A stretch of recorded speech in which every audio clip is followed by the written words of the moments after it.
Proverbs chapter 1. The Proverbs of Solomon, son of David, king of Israel.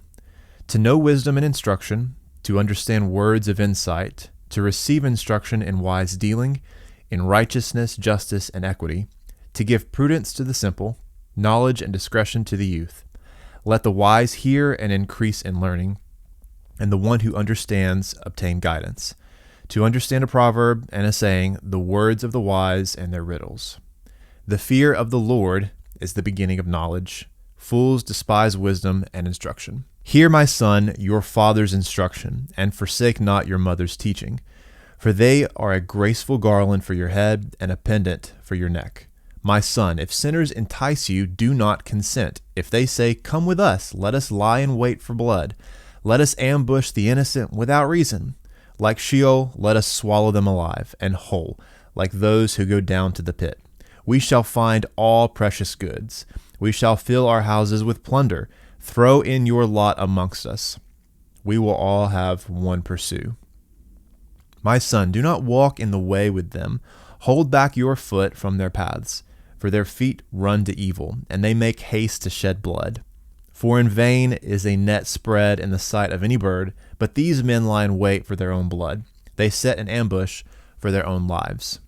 Such are the ways of everyone who is greedy for unjust gain. It takes away the life of its possessors. Wisdom cries aloud in the street. In the markets she raises her voice. At the head of the noisy streets she cries out. At the entrance of the city gates she speaks. How long, O simple ones, will you love being simple? How long will scoffers delight in their scoffing, and fools hate knowledge? If you turn at my reproof, behold, I will pour out my spirit to you. I will make my words known to you. Because I have called and you refuse to listen, have stretched out my hand and no one has heeded, because you have ignored all my counsel and would have none of my reproof, I also will laugh at your calamity. I will mock when terror strikes you. When terror strikes you like a storm and your calamity comes like a whirlwind, when distress and anguish come upon you. Then they will call upon me, but I will not answer. They will seek me diligently, but will not find me. Because they hated knowledge and did not choose the fear of the Lord, would have none of my counsel and despised all my reproof. Therefore they shall eat the fruit of their way and have their fill of their own devices. For the simple are killed by their turning away, and the complacency of fools destroys them. But whoever listens to me will dwell secure and will be at ease without dread of disaster. Several years ago, I used to read a proverb a day. So whatever day of the month it was, that was the proverb that I read. It is October the 20th, and we just read the first proverb, the first chapter. So that obviously isn't lining up. But with whatever Bible study I was doing, if I was reading the New Testament or the Old Testament, I would also just throw in the proverb of the day. I think it's a good discipline, and Proverbs is a fantastic book. What I want to do is I want to make some videos kind of going through Proverbs, and then basically just reading the chapter first, and then also giving some of my thoughts and maybe teaching and talking about what some of the passages mean. So kind of like a Bible study. So that's what we're going to do now. Welcome to the Proverbs Bible study. There are two important things to keep in mind when reading Proverbs. The first is that the Proverbs can help us live a godly life by teaching us wisdom and giving us good advice. It's kind of the simple version. They also help us make good decisions and understand what's right and wrong. So it teaches us wisdom, teaches us knowledge, which you also just heard about, and it also helps strengthen or increase our discernment. So verses 1 through 7 are basically the prologue, and I'm reading through the ESV right now, and so that may be kind of what you deduce from it. Kind of felt like a setup. And then specifically verse 7 says again that the fear of the Lord is the beginning of knowledge. Fools despise wisdom and instruction. And unless you're a brand new Christian, you've probably heard that specific verse at some point in your life. It's a very popular verse in Proverbs. The fear of the Lord is the beginning of knowledge. What does it mean to fear God? This, again, is an overarching theme across this book. And fear is not a shaking and I'm afraid of God, though I would suspect that if God showed up right now in the flesh, I would be freaked out. It'd be kind of cool, I guess, but I would also be It'd be supernatural, and we as humans are used to the natural.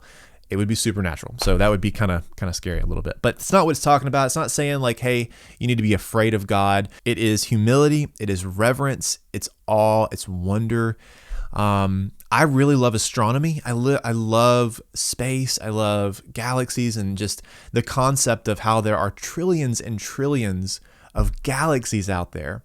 It's really hard to wrap your mind around it. Go and just Google or YouTube any video about like NASA zooming in to like Andromeda or any other galaxies in the universe, and it's mind-boggling when you really think about the vastness of space and the distance it is from where we are on Earth, even to just Andromeda. Not even to Andromeda, but just to the sun, and how long it would take us traveling the speed of light to get to those locations, millions of years.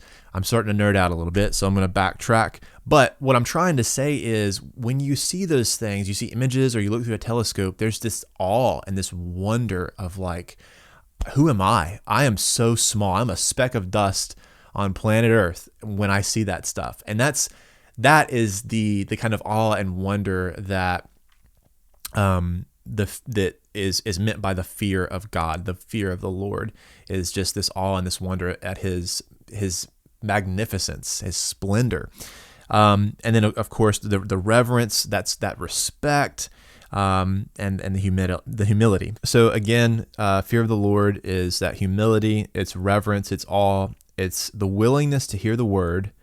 And additionally, looking at Luke chapter 8, literally just talked about this yesterday at church. It's the parable of the sower. And at the end of verse 8, it says, at the end of the parable, Jesus says that he who has ears to hear, let him hear.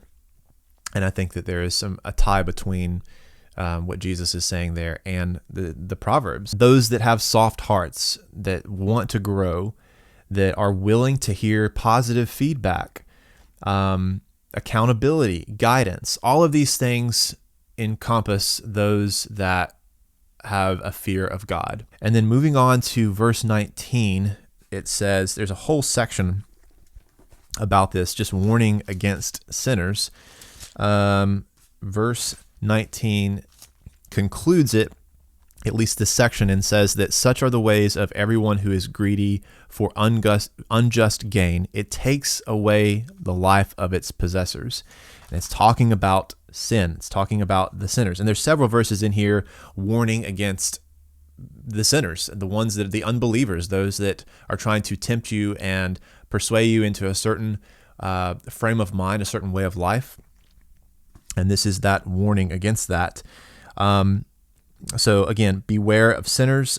These are the unbelievers. In verse 11, it says that if they say, "Come with us, let us lie and wait for blood," we need to reject that. We need to not consent to that. It even says, "Do not consent." And then kind of this last section here in the first chapter, the heading is the call of wisdom. What a contrast to that last section where wisdom is being personified in the first person, and as it's saying, like wisdom it cries out in the open.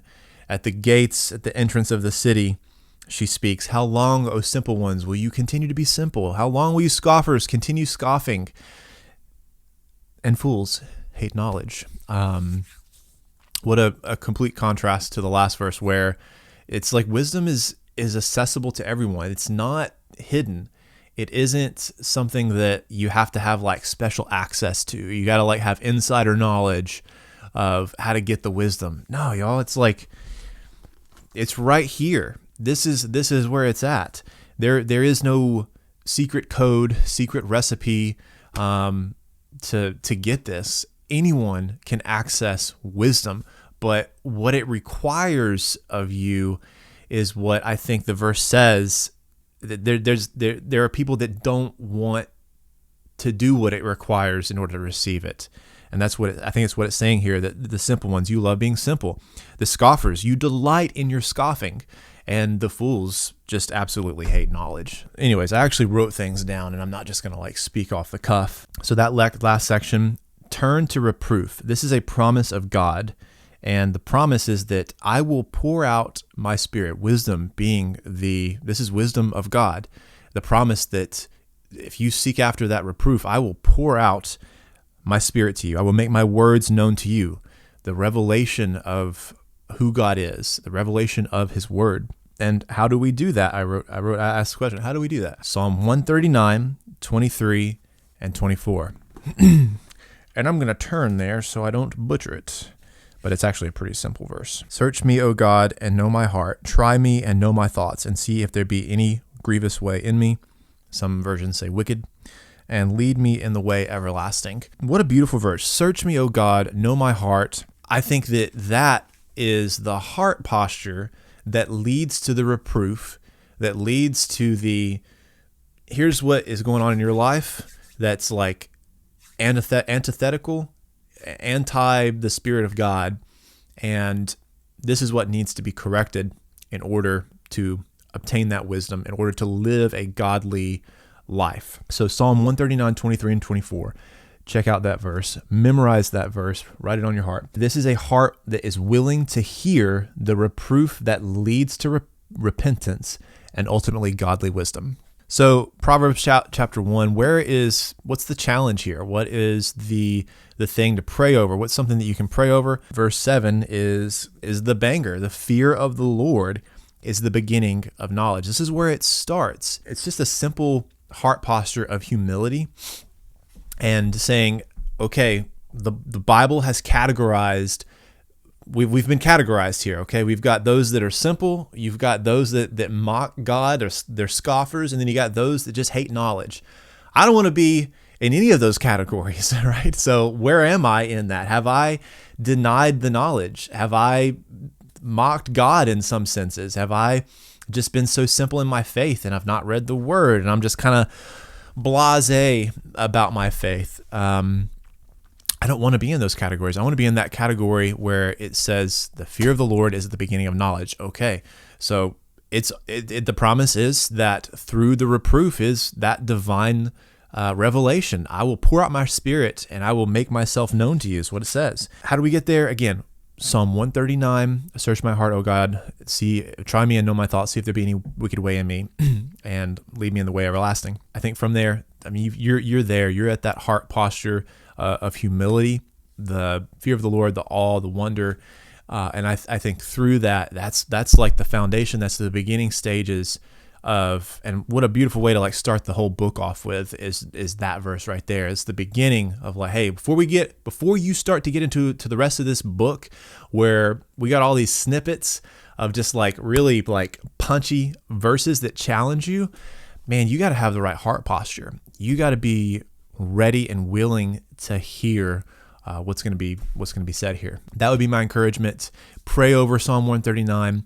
Look at verse 7 there, and just ask God to give you a heart that is ready and willing to not hate knowledge and not hate wisdom. I'm repeating myself. Thank you guys so much for watching. We'll see you in the next video where we will